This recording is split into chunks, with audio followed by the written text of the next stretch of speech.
Buenas tardes, buenos días o buenas noches, dependiendo a qué hora nos estén escuchando. Bienvenidos a Historias con Versabat, su podcast de temas de historia y también algunos temas de cultura geek. En este caso, vamos a hablar sobre Shingeki no Kyojin, también llamado en inglés Attack on Titan, en el cual vamos a explorar por qué esta es una obra que subvierte varios tropos, varias características que solemos ver cuando vemos animes o mangas del género shonen. Empecemos definiendo qué es un shonen. En Japón, las historias, más que dividirse por géneros como puede ser comedia, terror, acción, se dividen por demografías, esto es, a quienes están dirigidas. En este caso, los shonen suelen estar dirigidos por un público masculino entre 12 a 18 años.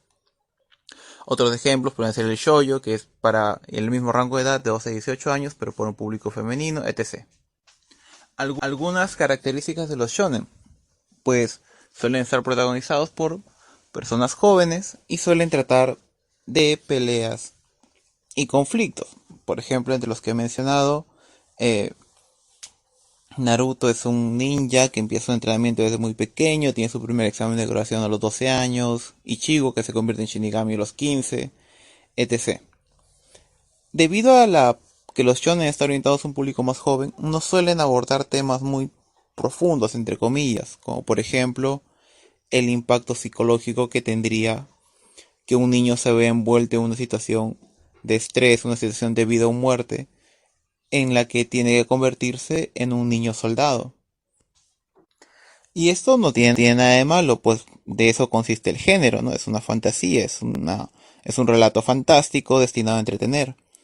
El problema está cuando esta fantasía empieza a determinar nuestra forma de reaccionar ante este mismo tipo de conflictos. Me explico.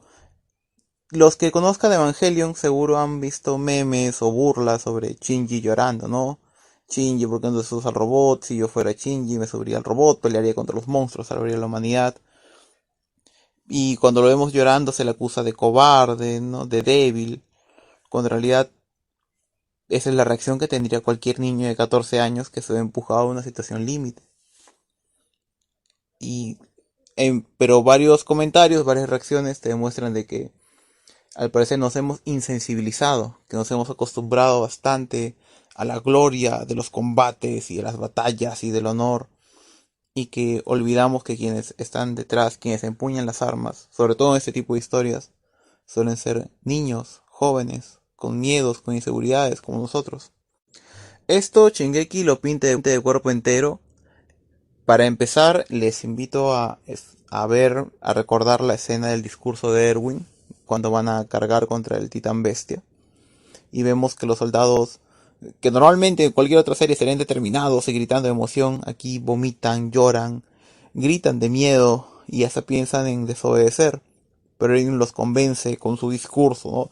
Mientras suena una música épica y cabalgan todos y griten soldados, enójense soldados, hasta que caen las piedras y la música épica se detiene, dándonos a entender de que no hay epicidad que valga cuando te alcanza una piedra gigante y te destroza.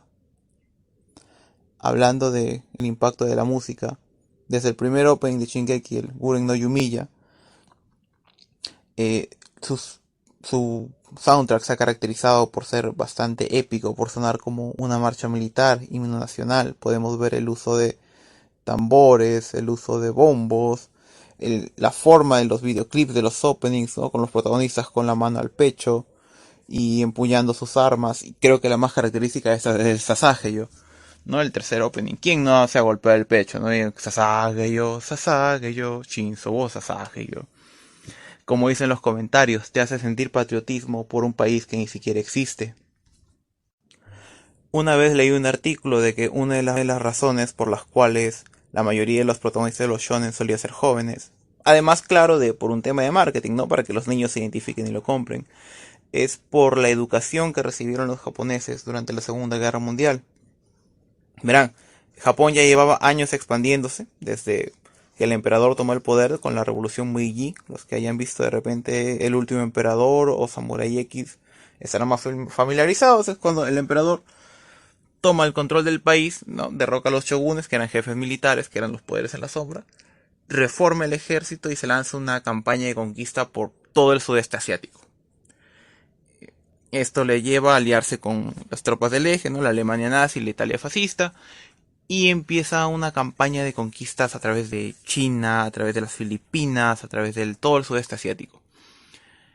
En esta campaña se empleó muchos jóvenes que se les vendía la misma imagen que a nosotros, de que la guerra es gloriosa, de que la guerra por el honor, estamos luchando por la grandeza del país y por el emperador, y que el emperador y ellos también se golpeaban la mano en el pecho mientras cantaban sus himnos nacionales. Lo que no te contaban, y bueno, es muy posible que ese efecto, ¿no? De que el joven se tiene que sacrificar y dar la vida por su país, es lo que haya influenciado en cierta manera a los mangakas a colocar este tipo de personajes en sus historias. Y justamente, lo que iba a mencionar hace un rato, lo que no te habla, lo que no les comentó el gobierno japonés, lo que no vemos nosotros en películas, en shonens, son las consecuencias de las guerras.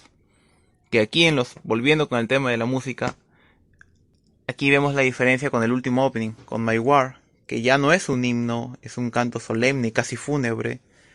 Ya no hay escenas de acción, de lucha en su opening, solo vemos las acciones, ejércitos, tropas y muerte.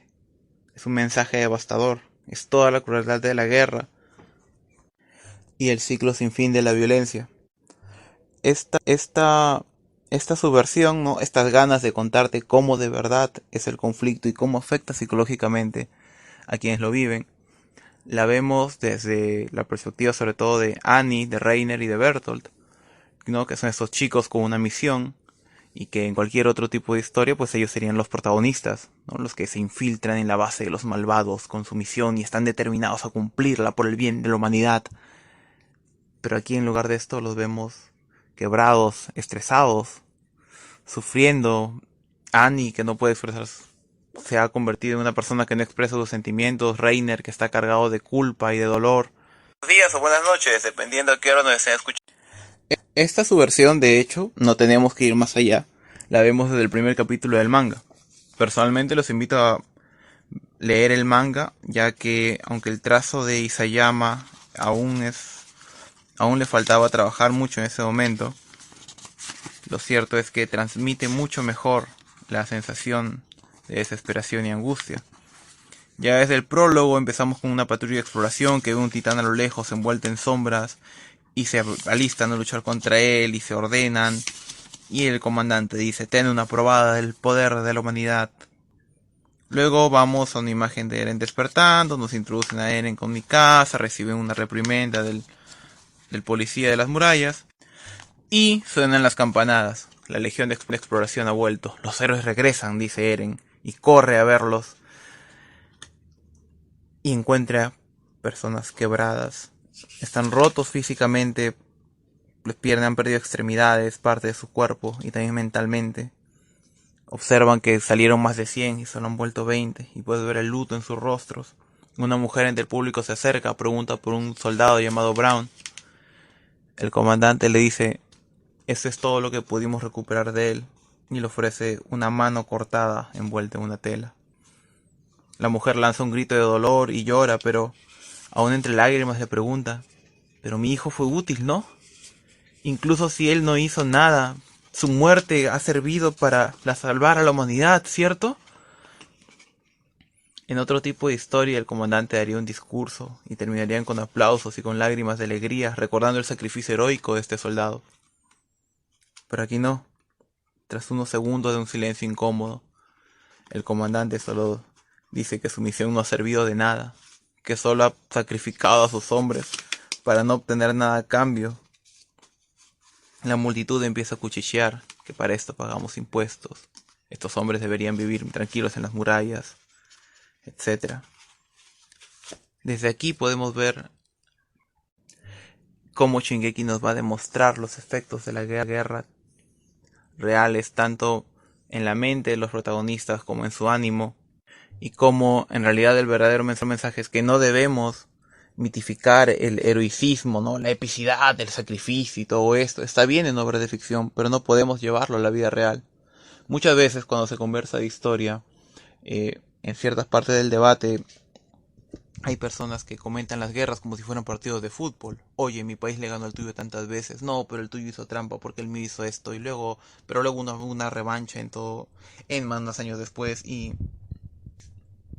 estamos perdiendo la perspectiva. Estamos olvidando que quienes luchan, quienes mueren en las guerras son personas jóvenes, con miedos, con angustias, obligados a luchar por su vida. Muchas veces por en el nombre de ideales de personas que no conocen, ¿no? Como dice un adagio por ahí, la guerra es cuando jóvenes que no se conocen se matan en nombre de viejos que que sí se conocen, pero que no se atreven a matarse. Y nuestro deber como público es, aunque podemos disfrutar las obras de ficción, recordar que son ficción. Y en la vida real tenemos que hacer todo lo posible para que nunca más veamos conflicto militar a gran escala, para que nunca más perdamos generaciones luchando en guerras sin sentido. Muchas gracias por su atención, espero que les haya gustado el programa de hoy, no olviden que pueden seguirme por Twitter, por YouTube, por Spotify, por iVoox, pueden dejar comentarios sugiriendo algún tema y espero que les haya gustado el programa de hoy. Muchas gracias y hasta pronto.